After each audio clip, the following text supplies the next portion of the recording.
Alright, ladies and gentlemen, welcome back to the channel. In today's episode for your Monday, we're going to be talking about probably one of the most bizarre and concerning things I've seen in quite some time. However, it is the state of society, so I'll say now it's probably my fault for being shocked at this, right? Especially with the stuff we talk about on this channel. You know, many times I've mentioned, and not only me, everybody talks about this now. School has become this place where students are being forced to learn about progressive ideology, whether they know it or not. We all know schools are indoctrinating students to see the world in a certain view and act in the world in a certain way. I literally made a video a few days ago now exposing this very worrying report that came out within the UK detailing what's actually going on within schools in England, etc., etc. I highly recommend you go check that out because it is absolutely shocking to see what is going on, and especially after that video, I still shouldn't be shocked by the stuff we're going to be talking about today. However, what happens when a student speaks out against what they're being taught? What happens when a student pushes back? Well, we all know, they're the one that faces the consequences. They're the one that must be punished, not the school who is pushing the stuff onto them. It's very funny how it all works, isn't it? We now have this 12-year-old boy who went viral a few days ago now, I believe, for wearing a t-shirt that says there are only two genders, and he got sent home.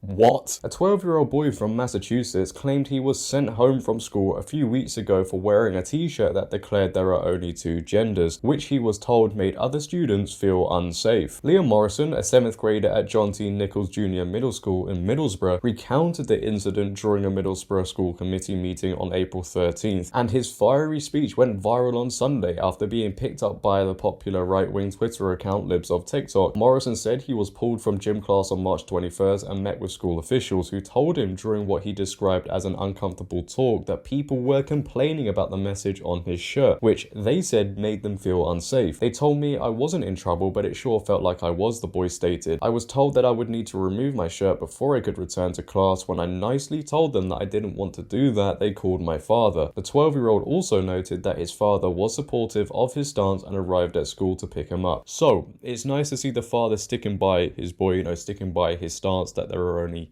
two genders. That's the madness today, right? That's the level we've reached, ladies and gentlemen. A boy has to wear there are only two genders on a t-shirt to preach the truth. You have to remember, this was deemed, common sense around 10 years ago? That's how far things have come now. We've come so far that just saying that on a t-shirt is the most controversial thing on the planet. And not only are schools indoctrinating kids with a certain worldview, as we've explained, punishing students for speaking up about the truth, they're also just raising such a soft generation. Do I speak for everybody here watching? When we were at school, we used to make jokes and say things which, by the way, if he's getting punished for saying there are only two genders, I can't imagine what would happen to the rest of us. Back in the day, we used to watch things like South Park, Family Guy, etc., etc.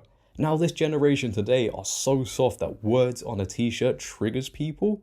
And this sort of behavior, this sort of teaching goes into later on in life. When these students go through the education system, they go into the real world. Within a few steps, they're going to be crying and creating a hashtag on Twitter because somebody said something they don't like. And that's the point we've reached today. These kids have been raised in such a way where everything now, if it doesn't go their way, it's offensive and we must cry. If somebody says something we don't like, well, that's it. They must be punished. And schools play a huge part in that. But I'll stop there, because I could go on and on and on. We still need to see this video of this boy who stood up to the school board. It's absolutely amazing to see. If you haven't seen it already, I know you're going to enjoy it. Take a listen. In the 7th, 10th grade at Nichols Middle School, I appreciate the opportunity to speak to you today. I never thought that the shirt I wore to school on March 21st would lead me to speak with you today. On that Tuesday morning, I was taken out of gym class to sit down with two adults for what turned out to be a very uncomfortable talk. I was told that people were complaining about the words on my shirt, that my shirt was making some students feel unsafe. Yes, words on a shirt made people feel unsafe. They told me that I wasn't in trouble, but it sure felt like I was. I was told that I would need to remove my shirt before I could return to class. When I nicely told them that I didn't want to do that, they called my father. Thankfully, my dad supported my decisions and came to pick me up. What did my shirt say? 5 simple words. There are only two genders.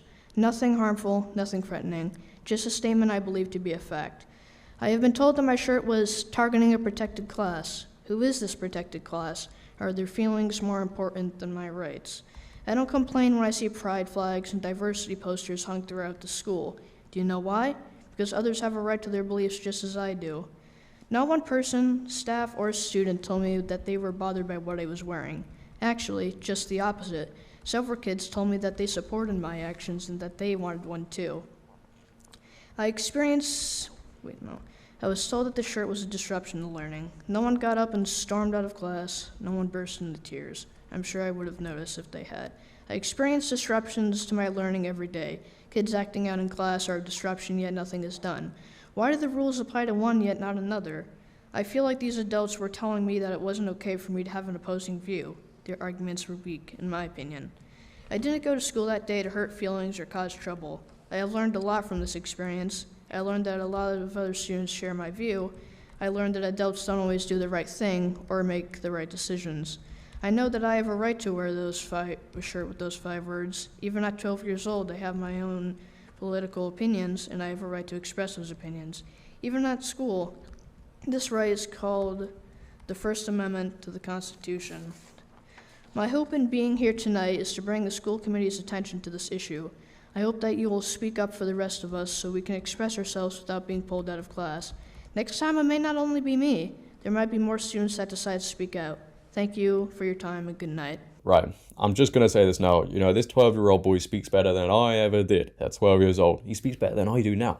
That's insane, right? But he raised so many points that I agree with, and I know most of you will agree with them as well. He brings up things like how his views, his opinions, his rights aren't seen in the same light as the protected class. We all know what protected class that is. Their feelings are obviously valued more than his. Their worldview is valued more than his. He simply cannot upset them, even though I don't think his intention was to upset them. And this is just a big reflection of society. And the funny thing is about all of this, right? He's stating his opinion, which really is fact, but he's just stating something, right? He's not forcing anybody else to see it in his view, right? He's not forcing everybody else to agree, but everybody else is telling him he's wrong, right? One side of the political spectrum will force everybody to see the world in their view. And if they don't, as this situation shows, they must be punished. It's forced compliance at this rate. It'll be very interesting to see once this boy has finished his journey in the education system. We won't know, but would he still feel the same? Because he's got so long to go and so much propaganda is going to be thrown at him. People everywhere are going to be telling him, no, you're wrong. He's going to get into trouble, maybe. And I'm not exaggerating here. That's just the world, right? But at this point, in the present, this 12-year-old boy speaks more common sense than a load of people double his age. He talks better than them because, let's be honest, right? A load of people double his age, early 20s, are out in the streets, waving flags, screaming at people. And that's just how it goes. And it's actually quite brave of him to do this, to speak out against something in the real world. And I actually think that bravery is what we're lacking right now, speaking out against things in the real world. So he should be applauded. I know his father's probably proud of him. I would be proud of him if that was my son, and I think a load of us would be as well. Now, the school hasn't actually commented on this as far as I know. There was a last bit in the article that I'll read out to you, and one of the paragraphs might shock you. As the middle schoolers' defiant speech began drawing attention over the weekend, the Massachusetts Family Institute, a Christian conservative nonprofit, announced on Twitter that it was providing legal support for the boy. The Middlesbrough school superintendent did not immediately respond to requests for comment on Monday. Yeah, I know. Apparently he's getting legal support. A 12-year-old boy is getting legal support because he wore a t-shirt that says there are only 2 genders. No. It's the point of this video where I don't know what to say because that is absolutely absurd. George Orwell would be looking at this right now and thinking, damn, I didn't actually think they live in my world. They weren't supposed to take 1984 seriously. Well, I'm very sorry, George. We are now living in this world and it's not getting any better at this rate. But that is nonetheless, ladies and gentlemen, the end of the video. It's another day, and it's another topic, as I just pretty much said, proving that George Orwell was right all along. If you have enjoyed today, then please for me, make sure to leave a like rating. If you're new, hit that big red subscribe button and turn on bell notifications so you never miss a video. Until next time, it has been your boy JD. Make sure to have a great day, stay safe, and I'm out. Peace. a t-shirt, you know, a t-shirt.